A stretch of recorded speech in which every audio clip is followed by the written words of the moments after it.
In the pop world we had the Fab Four, John, Paul, George and Ringo. In the metal world we had the Big Four, Slayer, Metallica, Anthrax and Megadeth. In the horror world we have the slashers.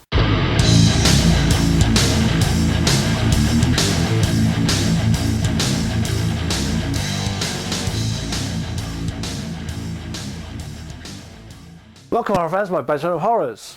There's a storm raging, the winds are blowing. No better place to be if you're a horror fan. Last week we introduced you to our first 5 guests of Monster Mash Halloween Ball. Dracula, Wolfman, Mummy, Frankenstein and the creature from Black Lagoon.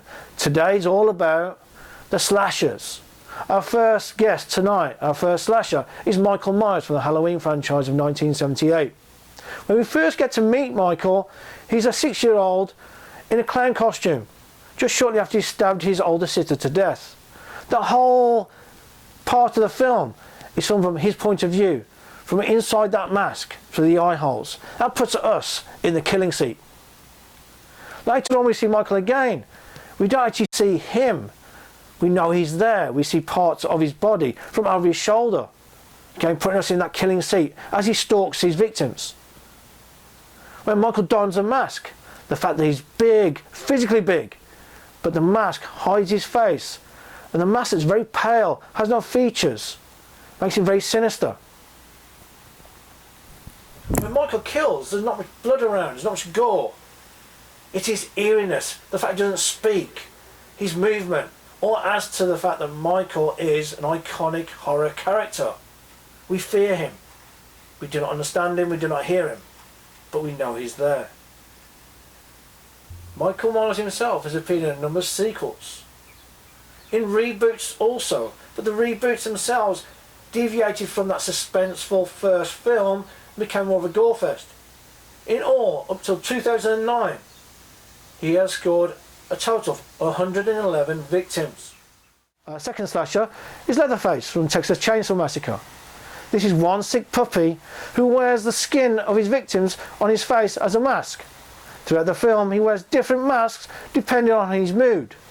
Leatherface kills using various weapons, but he's better known for his chainsaw, the loudest of our slashers. Leatherface appears in several sequels and is due to appear in the self-titled film this year. Our next slasher is Jason Voorhees for the Friday the 13th franchise. We don't get to meet Jason as we know and love him until the third film when he finds the hockey mask. Jason's popularity has grown throughout the years. Even those that haven't seen the film recognise the mask as a Jason mask. Jason has gone beyond his normal killing ground of Camp Crystal Lake and has also been featured in a film killing people in Manhattan and even in space in Jason X. By 2009, Jason was the leader of the pack with an awesome 158 kills. Jason has moved beyond the silver screen, being featured in novels, comic books and even computer games such as Mortal Kombat X. Jason has also teamed up with our next guest in a range of horror tie-ins. Our final slasher is Freddy Krueger from A Nightmare on Elm Street. Freddy showed us that nowhere is safe, being the demon of our dreams. If he killed us in our dreams, he killed us in real life. Freddy was also one of the goriest killers. Who can forget the fountain of blood, the puppeting via the victim's tendons, as well as the countless deep slashes that many of his victims died from. He may have been the most inventive killer, but his kills per film were amongst the lowest, with only the second instalment reaching double figures. Freddy's also transcended the silver screen, with baseball type cards, comics, games and an endless array of toys fashioned on him. He teamed up with Jason in 2003's Freddy vs Jason, where both horror icons battled it out not only against each other but for the most kills. The battle between the two horror icons was billed as a fight of the century, with an official pre-release weigh-in being organised in Las Vegas. Gentlemen, please, at this time we would like to have the weigh-in to be released backstage here behind it. Mr. Krueger, Mr. Voorhees, please. Back here, please. You're slow, you're stupid, and you're all washed up. Freddy Krueger, 174 3/4 pounds. Freddy Krueger. Jason Voorhees, 275 pounds. Don't need no stinking distinct advantage. If Mama's boy here, he's big, he's dumb, He's slow, he's stupid, and he ain't got no style. Place your bets, people. See you in the ring, vorhees. Well, ladies and gentlemen, there you have it. Those are the official odds. Jason is a 2-3 favorite over Freddy, who is 7-5 as an underdog. Security. Well, ladies and gentlemen, the press conference, I believe, is over at this time. We thank you for coming to Dallas, Las Vegas. Don't forget, it's going to be the rumble between Freddy versus Jason. August 15th. We'll see you then, everybody. Thank you for coming. Time now to look at some horror books available on Kindle, paperback or hardback. Our first book today is Supernatural Tales Volume 1 by Peter Buckley. In this volume there are 4 novellas: The Burning, Driftwood, Fields of Blood and The Mansion. Each one written in a very cinematic visual style. Gory, suspenseful and scary, well worth a read. The link for Amazon is below.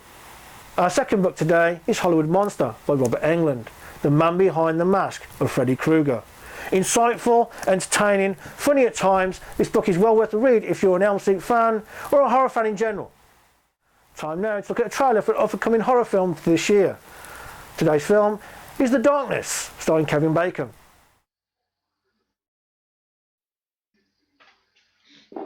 Hey Mikey, did you know the Indians that used to live around here thought this place was haunted? Legend says that the guardians of their spirit world lived in the rocks.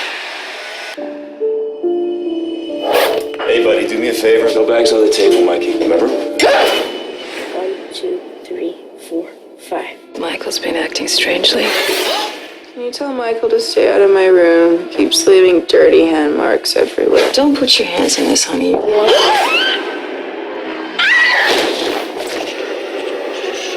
my god. Getting angry doesn't help. You're scaring him. He's scaring me. 1, 2, 3, 4, 5.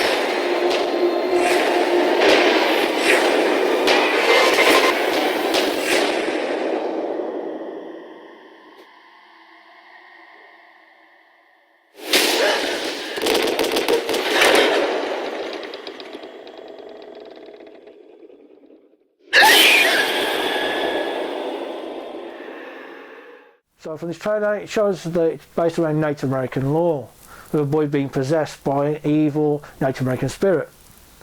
There are suspenseful areas, there are scares, there's the jumpy bits, and Kevin Bacon reprising another horror genre role, such as The Hollow Man and The Great Stereo Echoes. It looks entertaining, it looks dark, it looks sinister, old-style suspenseful horror film. I look forward to seeing the whole film and doing a full review on it when it does come out. So horror fans, we've come to the end of another show. Remember, subscribe and not miss any episodes.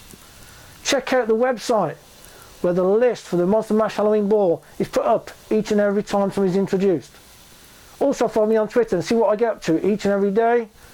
Until then, remember, beware what lurks in the dark.